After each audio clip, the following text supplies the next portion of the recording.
Nigel Farage, certainly an ascendant political figure in the UK, led the charge for Brexit last summer.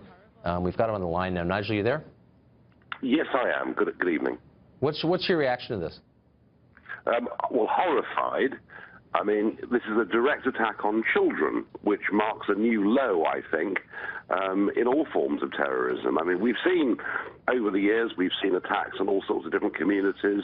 In fact, the last nail bomb we saw in the United Kingdom was actually planted in a gay pub. So we've seen all sorts of horrendous things happen, but a direct attack on kids, it is absolutely awful. What do you think the ramifications of this are going to be? I mean, given that we don't know anything beyond what we've reported now, but it raised certain suggestions, and I wonder if it will change the nature of the debates that have been going on in the UK for a while. Well, I think to a very large extent, we've looked at the kinds of terrorism that have happened in Belgium and France, and they've been incidents, repeated incidents. I mean, 20 incidents in the last 3 years in France of Islamic terrorism.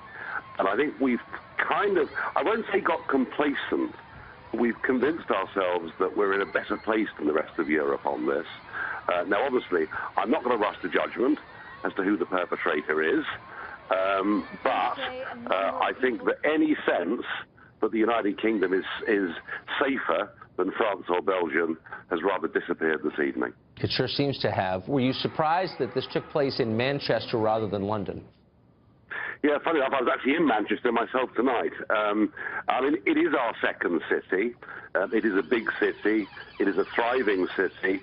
But yes, you know, we think of, when terrorism happens in this country, we think of the London tube bombings. We think of the guy who ran those people down on Westminster Bridge. The fact that it's happening outside of London, the fact that it's directed at kids, this is going to be a very big shock for the country when it wakes up tomorrow morning. There's an election coming up. Does this play a role? Well, so far in the election, we've been talking basically about Brexit and completing Brexit, and actually terror, open-door immigration. They've played relatively low roles in the election campaign so far. Now, there are 16 days to go. If it were to turn out that this attack, let's say for argument's sake, had been taken place by somebody who'd been fighting with ISIS in Syria and had returned home, then it does clearly have the potential to change the way people think and to change the whole debate. We've just not been talking about security in this election at all so far. From tomorrow morning, we will be. Why is that, do you think?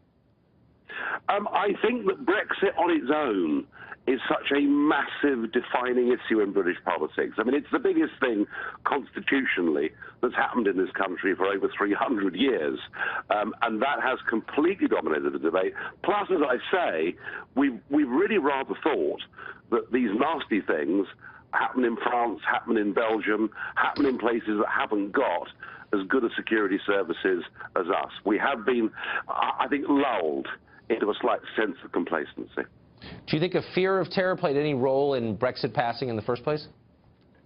I think it did, and in fact, I very much used what Mrs. Merkel had done when she'd said, you know, as many of you as want to come can come, and of course there wasn't a single security check on anybody. So yes, it did play a factor in Brexit, but not as big a factor as the democratic concept of getting back control of our country. That was the primary reason for Brexit. We wanted to make our own laws, not have them made somewhere else. But certainly, you know, terrorism, open-door migration, and still, I mean, to this very day, there are tens of thousands of people a month crossing the Mediterranean and getting into Europe. Jeremy Corbyn represents at least one half of the British electorate, or a poll, a position on the political spectrum there. What's his party's position on terror more broadly? Well, I mean, he takes the view that we're all world citizens, He's totally relaxed, really, about people moving freely across the world. And he has, over the years, allied himself quite closely with Hamas, Hezbollah, and even the leaders of the IRA. I think on terrorism he's very, very weak.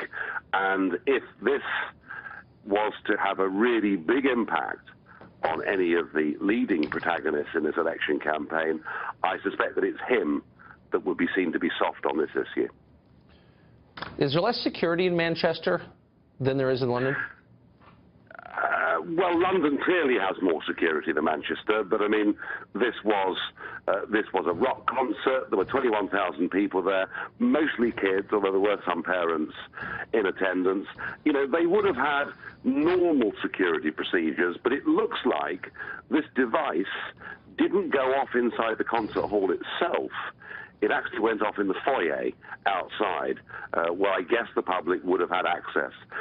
It raises all sorts of concerns, but at the end of the day, it's very difficult, isn't it? It's very difficult to guarantee people's safety, security, wherever crowds of people meet. I mean, it literally, if you were to think about every single, soccer match, every single rock concert, it's very difficult to know what limits you can go to with security without actually making the cost of these events prohibitive. Right. Very, very difficult problem. All right, and my last question to you, these things are impossible, Nigel, to anticipate, obviously, but was there any sense at all that the terror threat in and around Manchester was higher recently? Did you get that sense? No, not at all. I think everybody thought if there was going to be another incident, it would be in London. We have been on a constant high state of alert for a very, very long time, but everybody thought it would be an attack on a big symbol in London, and right. I guess Parliament was the last one. The thought that, and I would say we don't yet know who, but the thought this kind of thing would happen at a concert full of teenage girls was almost unimaginable. Yeah, to children and their parents. Nigel Farage, thanks a lot for that.